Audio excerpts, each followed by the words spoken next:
చంద్రబాబు నాయుడు సీఎంగా ప్రమాణ స్వీకారం చేశారు. ఈ కార్యక్రమానికి ఎన్టీఆర్కి ఆహ్వానం అందిందనే వార్తలు వస్తున్నాయి. మరిందులో నిజమెంత?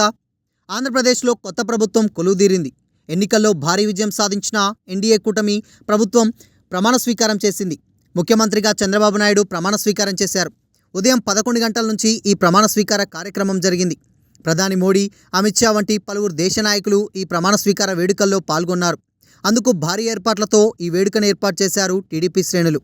ఇక ఏపీ సీఎం ప్రమాణ స్వీకారం, ప్రభుత్వం ఏర్పాటు కార్యక్రమానికి సినిమా పరిశ్రమ నుంచి కూడా పలువురికి ఆహ్వానాలు అందాయి.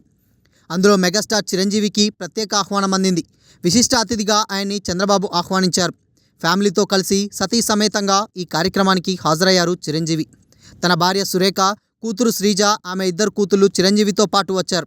ఇక ఎన్టీఆర్కి కూడా ఆహ్వానం అందిందనే వార్తలు వస్తున్నాయి.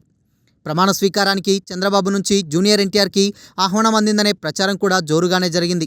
నిజానికి దేవర షూటింగ్లో బిజీగా ఉండడం వల్ల తారక్ ఈ కార్యక్రమానికి అటెండ్ కావడం లేదనే వార్తలు వచ్చాయి. కానీ విశ్వసనీయ సమాచారం మేరకు అసలు ఎన్టీఆర్కి ఆహ్వానం అందలేదట. ఎలాంటి ఆహ్వానం రాలేదని తెలుస్తుంది. ఆహ్వానించారనే వార్తల్లో నిజం లేదని, కేవలం పుకార్లు మాత్రమే అని తెలుస్తుంది.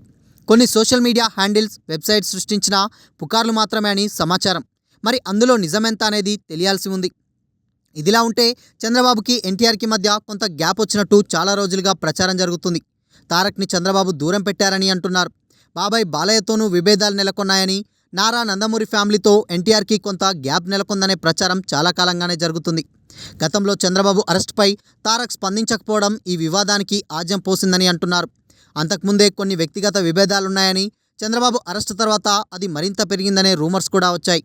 అందుకే ఎన్టీఆర్ దూరంగా ఉంటున్నాడు, ఆయన్ని టీడీపీ శ్రేణులు దూరం పెడుతున్నాయని సోషల్ మీడియాలో వార్తలొచ్చాయి. కొంత ట్రోల్స్ కూడా జరిగిన విషయం తెలిసిందే. అయితే ఇటీవల ఏపీలో చంద్రబాబు నాయకత్వంలోని టీడీపీ ఘన విజయం సాధించిన సందర్భంగా ఎన్టీఆర్ స్పందించారు. సోషల్ మీడియా వేదికగా ఆయన అభినందనలు తెలిపారు. మామయ్య అంటూ చంద్రబాబుకి విషెస్ తెలిపారు. బాలకృష్ణకి, లోకేష్కి, పురంధేశ్వరికి, పవన్ కళ్యాణ్, మోడీలకు కూడా ఆయన అభినందనలు తెలిపారు. దీంతో వీరి మధ్య నెలకొన్న వివాదం సమసిపోయిందని అంతా భావిస్తున్నారు. మరి అది ఎంతవరకు జరుగుతుందనేది మున్ముందు తేలనుంది. ఇక ఎన్టీఆర్ ప్రస్తుతం దేవర సినిమాలో నటిస్తున్నాడు. ఇది గోవా సమీపంలో చిత్రీకరణ జరుపుకుంటుంది. గత కొన్ని రోజులుగా ఇక్కడే షూట్ చేస్తున్నారు. ఇందులో ఎన్టీఆర్ కూడా పాల్గొంటున్నారని సమాచారం.